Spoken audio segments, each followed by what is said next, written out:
Nintendo is the living embodiment of separate the artist from the art. As amazing as their games are, as excited as I am for Tears of the Kingdom, Nintendo is not a good company. They hate their fans, like how the saying goes, no one hates Nintendo fans more than Nintendo, and the way they treat content creators, they see them as enemies for whatever reason, like what they're doing to Point Crow, striking his channel, demonetizing videos for whatever reason that they are, whether he's running the game or whatever. Even then, still makes no sense, just uncalled for. So recently, a guy called Gary Bowser, yes, ironic Bowser, he was a prominent member in a hacking group for systems, and one of the more popular systems was the Nintendo Switch. So he would hack the system, and then he would profit off that. So he spent 40 months in jail. He got out. Then now, Nintendo's like, hold up. We gotta ruin his life. We gotta show him what he did to us was personal and uncalled for. So Gary Bowser has to pay $10 million to Nintendo for the rest of his life. Like, what? That makes no sense. That's 25 to 30% of his income. I'm pretty sure monthly that he has to give Nintendo for what he did.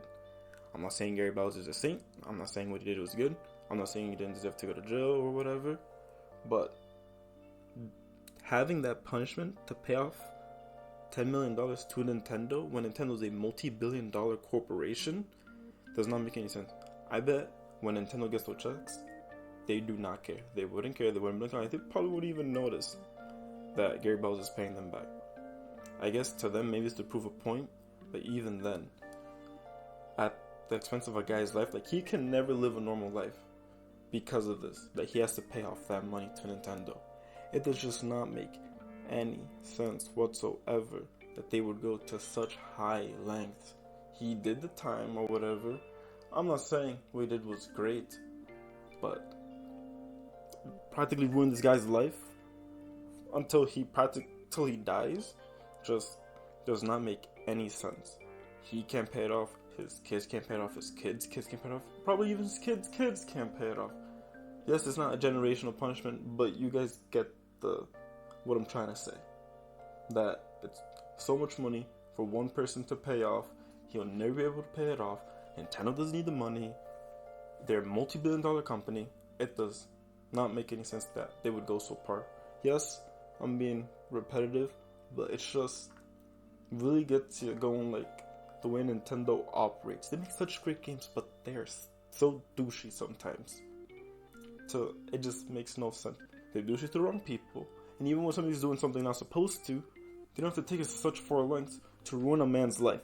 It just does not make any sense whatsoever. Like, you gotta feel for Gary Bowser at this point. Like, damn, paying that much money off to Nintendo for the rest of your life, it cannot be easy whatsoever. It's gotta be tough. I hope Nintendo changes their ways or whatever. Most likely not. They're stubborn as frick. But, yeah, like, what are you gonna do? Until next time, see ya.